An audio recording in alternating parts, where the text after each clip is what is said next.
Welcome to my scientifically informed insider look at mental health topics. If you find this video to be interesting or helpful, please like it and subscribe to my channel. Hello, this is Dr. Grande. Today's question asks if I can analyze the Amy Cooper case. Amy Cooper is known as the Central Park Karen. So, not exactly in line with some of the other cases I've covered, like serial killers, but I think this case is serious. I think there are some lessons that can be learned out of what happened here. Another question is, what is the personality of a Karen, right? So I'll look at the personality profile of this construct of Karen in general, not specific to Amy Cooper. Just a reminder, I'm not diagnosing anybody in this video, only speculating about what could be happening in a situation like this. So looking at the situation with Amy Cooper, we start with May 25, 2020, Central Park in Manhattan, New York City. 41-year-old Amy Cooper is walking her dog without a leash in a part of the park called the Ramble. Dogs must be on a leash in this area.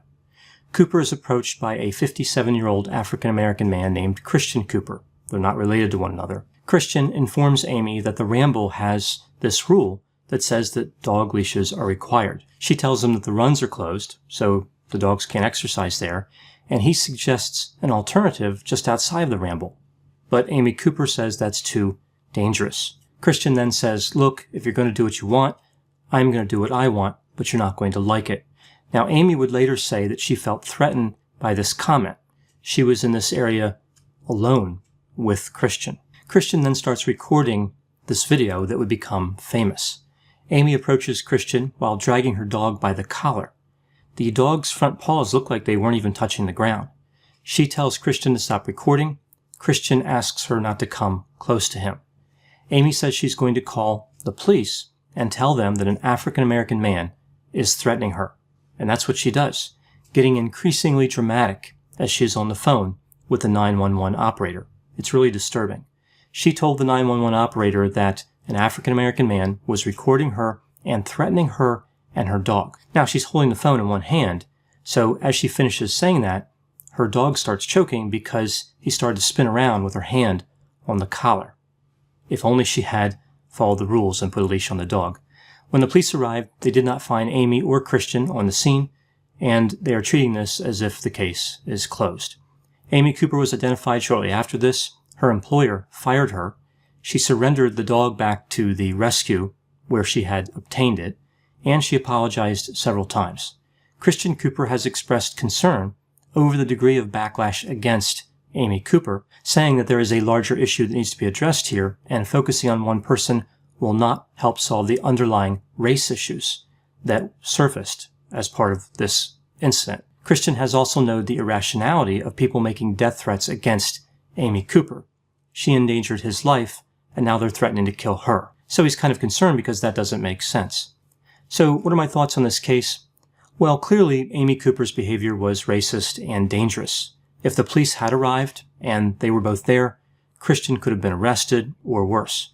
She claimed that she was afraid of Christian Cooper, yet she approached him and pointed her finger at him, insisting that he stop recording. How scared could she have been? And in terms of that 911 call, she lied and changed the pitch of her voice to appear in distress. She wanted the police to arrive in a heightened state of awareness. This was dangerous for Christian and everyone in the area. Amy Cooper also made all these bad decisions while knowing that she was being recorded. I don't understand what she was thinking here. Even if she wanted to do what she ended up doing, one would think that the knowledge of being recorded would have led to some sort of impulse control. It reminds me of when criminals end up before a judge. Yes, some of them misbehave when they're in court, but many of them are perfect little angels when they're in court, whether it's a trial or sentencing or whatever, but of course, out on the street, they're dangerous. So if a hardened criminal can behave when they know they're being observed, why couldn't Amy Cooper do that? I'm also not sure what her plan was if the police had arrived before she left the area. Was she going to continue to lie even though Christian had that recording? I think what she did was a fairly serious offense. Under New York law, she could be charged with making a false report, which is a Class A misdemeanor. It's the most severe type of misdemeanor. The penalty is up to 1 year in jail and a $1,000 fine. Now, to some, this would seem extremely punitive, but her intent was malicious. This was not a harmless act in which she engaged. I think it's important that she is arrested and prosecuted for this crime. If it had resulted in a shooting or some other type of assault by the police, she certainly would have been charged with that crime and many more. Christian did nothing wrong in the situation, so the way I look at this is if he had just been sitting there and she walked up behind him and called the police on him, how would people feel about that? Or if she just called the police randomly on anybody, that would definitely be something that would result in an arrest. It's behavior like this that can be the root of life-threatening incidents. One person making an extremely bad decision and filing a false report can lead to disaster. At the time of making this video, the New York City Police Department does not appear to be interested in this case anymore, which is disappointing. So now moving to the personality profile of a Karen. Again, in general, not specific to Amy Cooper. So this type of behavior is antisocial and narcissistic, and we have quite a bit of research on this so that we can align these constructs with a personality profile. When I conceptualize personality, I use the 5-factor model. I remember the 5 factors through the acronym OCEAN: openness to experience, conscientiousness, extroversion, agreeableness, and neuroticism. So starting with openness to experience, here we would expect openness to be slightly lower than average, but this doesn't have a strong association with antisocial behavior or narcissistic behavior. Moving to conscientiousness, we would expect a Karen to be low in all facets, especially competence, dutifulness, deliberation, and self-discipline. Moving to extroversion, this trait would be split. We would see low levels of warmth, but high levels of excitement seeking.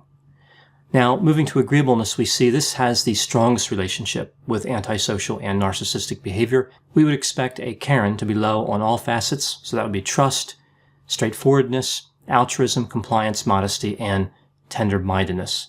That leaves us with neuroticism. Here we would expect a Karen to be high on all of the facets, especially angry hostility, impulsiveness, and depression. So when we look at all these facets across these traits, it becomes clear this does seem to align fairly well with typical Karen personality. The low agreeableness combines with the low conscientiousness, so the agreeableness has a better opportunity to express as impulsivity. The excitement seeking drives somebody to take chances as well, and the neuroticism makes somebody emotionally reactive. So it's actually a fairly bad combination in terms of staying out of trouble and keeping others safe. I know whenever I talk about controversial issues, there will be a variety of opinions. Please put any opinions and thoughts in the comments section. They always generate an interesting dialogue. As always, I hope you found my analysis of this topic to be interesting. Thanks for watching.